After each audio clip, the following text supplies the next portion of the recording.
मैं आरबी सिंह यादव और आप देख रहे हैं मेरे साथ रवीश कुमार के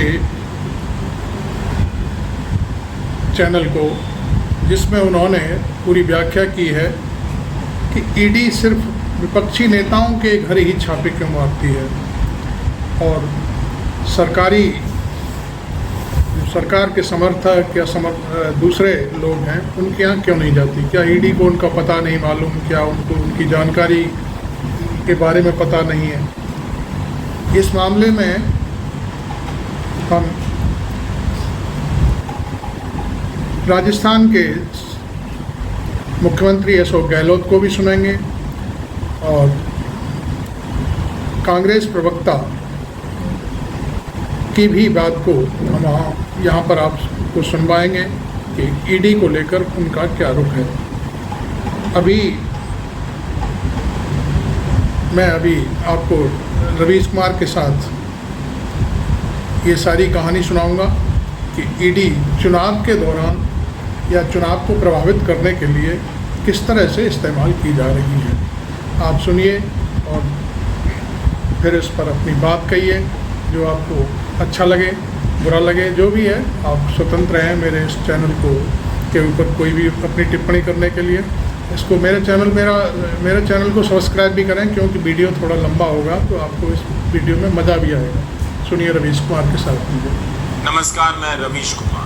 आखिर ऐसा क्यों होता है कि ईडी की टीम किसी बीजेपी के नेता और मंत्री के घर नहीं जाती है? चुनावों के दौरान या उसके पहले भी बीजेपी के मंत्रियों के यहाँ कहीं भी छापे नहीं पड़ते। चुनाव भी छोड़ दीजिए, विपक्षी नेताओं के यहाँ पड़ने वाले छापों का इतिहास और संदर्भ देखिए पिछले 10 वर्षों में, तो पता चलेगा कि ईडी को अब किसी की आलोचना से फर्क नहीं पड़ता। क्या यह मान ही लिया जाए कि चुनाव होगा तो विपक्ष के नेताओं और उनके रिश्तेदारों के यहाँ छापे पड़ेंगे? क्या इसका इस्तेमाल विपक्ष को डराने के लिए किया जाने लगा है? जवाब आप जानते हैं। क्या सही में ईडी को बीजेपी के मंत्रियों, नेताओं, डीलरों और उनके फाइनेंसरों का पता नहीं मालूम? क्या ऐसा हो गया है कि बीजेपी की तरफ के खड़े सारे लोग पाक साफ हो गए हैं, या उन्हें जांच से लेकर जांच एजेंसियों तक से संपूर्ण सुरक्षा की गारंटी दे दी गई है? आप जो मन में आए करते रहिए, छापा आपके यहाँ नहीं पड़ेगा। कांग्रेस पार्टी, उसके नेता कोई घबराने वाला नहीं है, चाहे वो कितना ही ईडी का दुरुपयोग करे।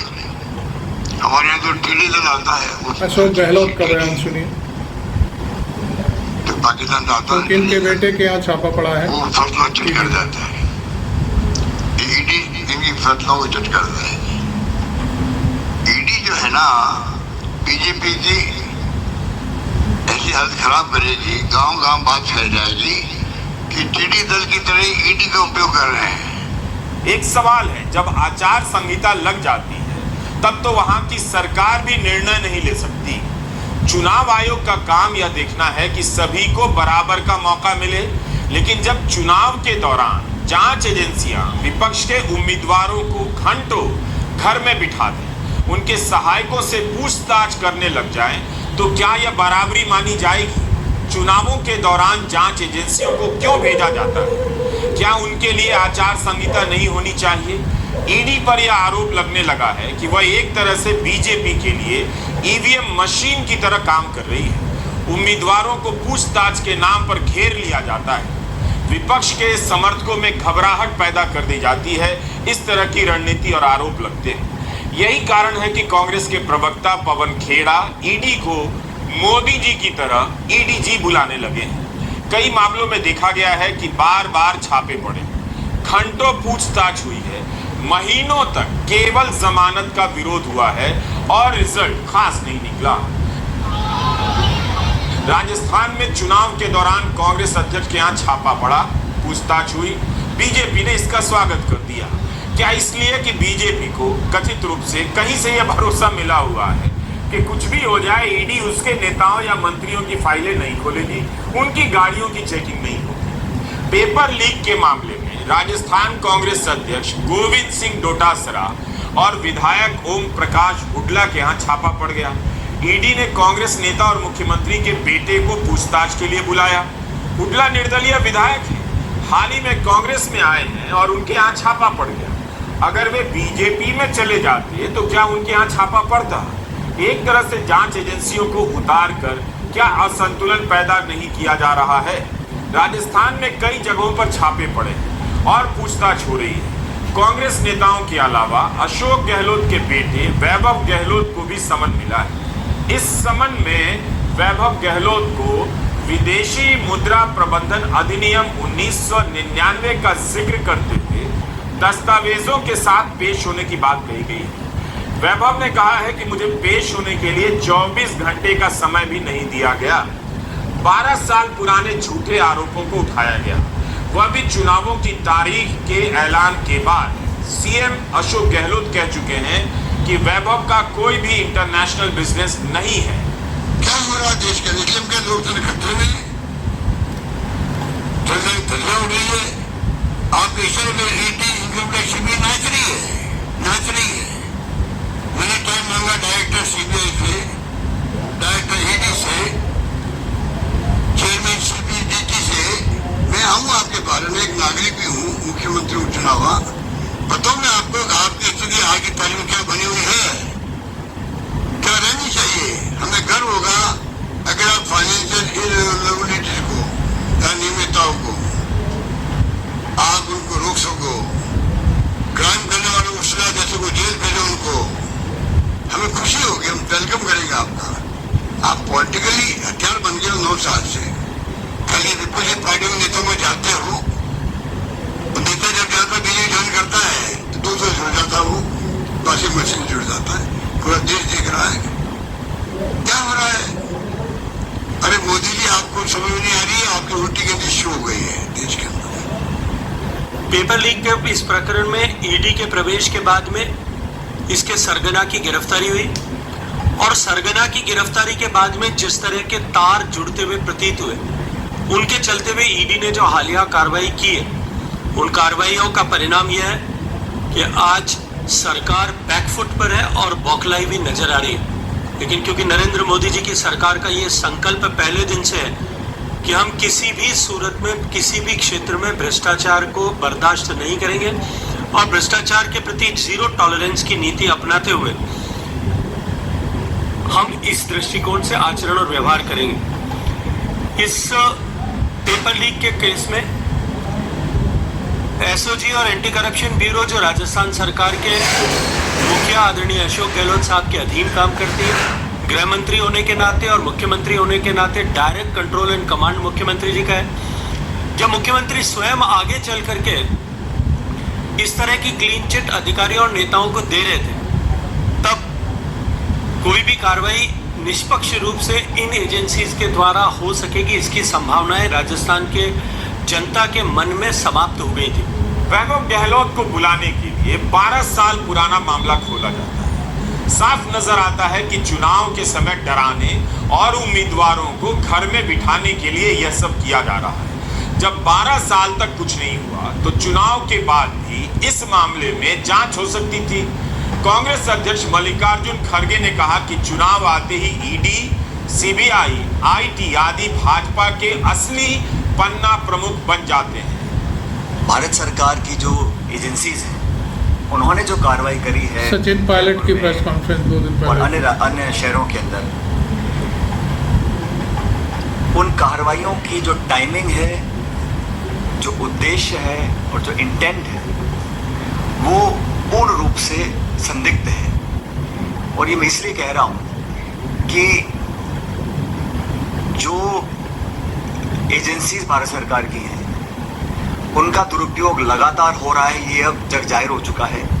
लेकिन चुनाव संध्या से ठीक पूर्व, ठीक इलेक्शन से पहले जिस प्रकार से सचिन पायलट दिल्ली में प्रेस कॉन्फ्रेंस राजस्थान में छोड़ा गया है, जिस दिन ईडी के छापे पड़े थे, उनको तत्काल बुलाकर कांग्रेस पार्टी के प्रेस नेताओं कॉन्फ्रेंस को करने के लिए कहा गया, भयभीत करने के लिए, आतंकित करने के लिए, देश और प्रदेश इस बात को बहुत गंभीरता से देख रहे हैं। कांग्रेस पार्टी करप्शन के खिलाफ है, भ्रष्टाचार के खिलाफ है। अगर कोई भी निष्पक्ष जांच होती है और कोई सबूत प्रमाण के साथ संदिग्ध पाया जाता है, उस पर कार्रवाई हो, इसके पक्ष में हम लोग हैं। लेकिन इलेक्शन में अपनी हार देखते हुए अगर भारत सरकार इस बात को समझ गई है कि वहाँ बीजेपी चुनाव हार रही है और फिर नेताओं को स्पेसिफिकली टारगेट कर बिना सबूत और तथ्य के कांग्रेस पार्टी के अध्यक्ष को जिस प्रकार से उनके घर रेड डाली गई, उनको कोई समन नहीं, कोई बुलावा नहीं, कोई सबूत नहीं, और इस प्रकार की जो रेड डाली गई है वो सिर्फ एक संकेत देने के लिए दी गई है, मैसेज देने के लिए दी गई है कि अगर हम पॉलिटिकली कमजोर पड़ेंगे तो हमारा साथ देने के लिए नाना प्रकार की जो एजेंसी द्वारा सरकार की हैं, चाहे वो सीबीआई है, ईडी है, इनकम टैक्स है, उनका हम दुरुपयोग करेंगे और लोगों के अंदर एक तरह का भय पैदा करने की हम कोशिश करेंगे। मुख्यमंत्री जी के बेटे वैभव गहलोत को जो समन दिया गया है वो भी आप जानते हैं, उन्होंने खुद कहा वैभव ने कि ये 12 साल पुराना कोई प्रकरण था और पोलिंग डेट अनाउंस होने के बाद अचानक से समन भेजा जाना, सब लोग समझते हैं कि इसके पीछे क्या सोच हो सकती है। दिल्ली में आम आदमी पार्टी के नेताओं का ही मामला आप देखिए। 8 महीने से मनीष सिसोदिया जेल में हैं और सुप्रीम कोर्ट ने पूछा है कि उन्होंने जब पैसे ही नहीं लिए तो उन पर मनी लॉन्ड्रिंग का आरोप कैसे बना। मनीष सिसोदिया की जमानत के मामले में सुनवाई पूरी हो चुकी है, फैसला आना बाकी है। 15 अक्टूबर को सुप्रीम कोर्ट ने ईडी से पूछा कि मनीष सिसोदिया को मनी लॉन्ड्रिंग के लिए आरोपी कैसे बना रहे, जबकि वो मनी ट्रेल का हिस्सा है ही नहीं और पैसा उनकी जेब में पहुंचा भी नहीं। जस्टिस संजीव खन्ना और जस्टिस SVN भट्टी की बेंच सुनवाई कर रही थी। तो ये हाल है ईडी का। 17 अक्टूबर को मनीष सिसोदिया के मामले में सुप्रीम कोर्ट को कहना पड़ा कि आप किसी को अनंत काल तक सलाखों के पीछे नहीं रख सकते, आरोप कब तय होंगे। 8 महीने से अधिक समय हो गए।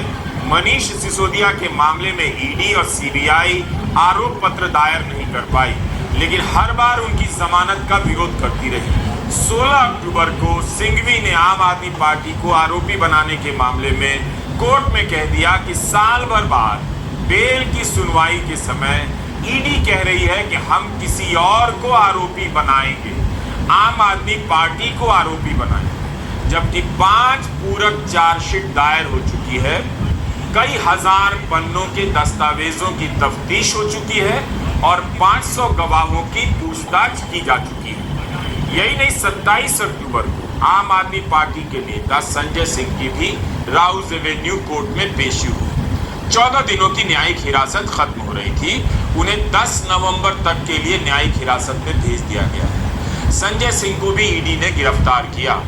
उधर गुजरात के सूरत से एक व्यापारी लोन फ्रॉड कर अमेरिका भाग गए, इसकी खबर है। उस पर आरोप है कि उसने बैंक ऑफ बड़ौदा से 100 करोड़ का लोन लिया था, चुकाने से पहले गायब हो गया। यह सब चल रहा है, मगर जांच एजेंसियां विपक्ष को लगातार दबोच रही हैं। आप जानते हैं कि जब से इलेक्टोरल बॉन्ड आया है, पता ही नहीं चलता कि कौन पैसा दे रहा है और सबसे ज्यादा पैसा केवल बीजेपी को मिल रहा है। तो क्या यह समझा जाए कि चुनाव के दौरान जांच एजेंसियों को भेजकर विपक्षी दलों को आर्थिक चोट पहुंचाई जा रही है? आखिर बीजेपी के नेताओं के यहाँ छापे क्यों नहीं पड़ते? आपने देखा था कि ईडी के निदेशक को लेकर सुप्रीम कोर्ट में कितनी लंबी बहस चली। इसके निदेशक के पद पर संजय कुमार मिश्रा कई बार सेवा विस्तार पा गए, जिसे कोर्ट ने अवैध माना और पद से हटाने के निर्देश दिए। इन सब प्रकरणों से साफ है कि इस विभाग का किस तरह इस्तेमाल हो रहा है। विपक्ष अकारण आरोप नहीं लगा रहा। कई ऐसे नेता जिनके खिलाफ ईडी की जांच चल रही होती है, वो जब बीजेपी में चले जाते हैं तब सुनाई भी नहीं देता कि उसका क्या हुआ, छापे भी नहीं पड़ते। महाराष्ट्र में आप ऐसा देख चुके हैं, बंगाल में भी ईडी के छापे पड़ते रहते हैं। मध्य प्रदेश या जहां भी बीजेपी की सरकार है, क्या कभी उनके मंत्रियों के यहाँ छापे पड़े हैं? पश्चिम बंगाल के एक मंत्री को गिरफ्तार कर लिया गया है। ममता बनर्जी महालया और जगद्धात्री पूजा के बीच राजनीतिक काम नहीं करती, मगर उनके मंत्री ज्योति प्रिया मलिक के घर छापा पड़ा ईडी का, तो उन्हें प्रेस कॉन्फ्रेंस करनी पड़ी। ममता बनर्जी ने ईडी और भाजपा को चेतावनी दी है कि ईडी के उत्पीड़न के कारण अगर मलिक को कुछ भी हुआ तो FIR करेंगे। मलिक कुछ समय से बीमार चल रहे हैं। ममता बनर्जी ने कहा कि मैं प्रेस से बात करने आई हूं क्योंकि सारी सीमाएं पार हो चुकी हैं। আজকে আপনারা সকলেই জানেন জেলায় জেলায় পুজো কার্নিভেল, ममता बनर्जी জেলার সব चीफ নেতা मिनिस्टर बंगाल মন্ত্রীরা ব্যস্ত। আগামীকালও আছে পুজোর কার্নিভেল কলকাতায়। আজ ভোরবেলা থেকে লোকে বিজয়া দশমী করতে গেছে, গিয়ে দেখে বালুর ঘরে ইডি গিয়ে রেড করছে। তা সব মিনিস্টারদের বাড়ি গিয়ে যদি রেড করে, তোর গভর্নমেন্টটা বাকি থাকলো কি? যদি বিজেপি মনে করে এইভাবে কোনো সবার মুখ বন্ধ করা যাবে, this is a dirty grip and they are the pathological liar. Supreme Court also said that there must be some proper evidence. Without investigation, you cannot behave like this. Every morning you are raided the houses of the ministers, the leaders, the close people, not only Bengal, in everywhere in the country. মানে যা ইচ্ছে তাই করে যাচ্ছে। আমার question, একটাও কি BJP নেতাদের বাড়ি রেড হয়েছে? विपक्ष बार बार ईडी को लेकर सवाल उठा रहा है, लेकिन अभी तक ऐसा नहीं हुआ कि दिखाने के लिए ही सही ईडी के अधिकारी शिवराज सिंह चौहान के घर छापे मारने पहुंच जाएं, उनके परिवार और उनका फोन जब्त कर लें, गृहमंत्री नरोत्तम मिश्रा के यहाँ छापा मारने पहुंच जाएं, उनके फोन और उनके सहयोगियों के फोन जब्त कर लें। इस चुनाव के दौरान फिर वो चुनाव कैसे लड़ेंगे? इन्हीं सब कारणों से यह आरोप लगता है कि ईडी की तरफ से ऐसा प्रतीत होता है कि बीजेपी को गारंटी दे दी गई है, उनकी फाइल नहीं खुलेगी। यह सब तब है जब इसी साल मई में सुप्रीम कोर्ट को कहना पड़ा कि ईडी भय का माहौल ना बनाए। छत्तीसगढ़ सरकार सुप्रीम कोर्ट चली गई है कि ईडी बदले की भावना से कार्रवाई कर रही है और मुख्यमंत्री भूपेश बघेल को फंसाना चाहती है। यही नहीं, कई राज्य मनी लॉन्ड्रिंग के प्रावधान को लेकर सुप्रीम कोर्ट में पहुंच गए हैं, जिस पर कोर्ट का फैसला आना बाकी है। 5 राज्यों में विधानसभा चुनाव हो रहे हैं, इनमें से 4 राज्यों में पिछले कुछ महीनों में ईडी के छापे पड़े हैं और दूसरी एजेंसियों के भी। पिछले ही हफ्ते छत्तीसगढ़ में 15 जगहों पर ईडी के छापे पड़े। ईडी को ही ईसी घोषित कर देना चाहिए। ये आइडिया कैसा रहेगा? नमस्कार, मैं रविश कुमार। थैंक यू रवीश भाई। GoDaddy and Microsoft 365. Being able to do business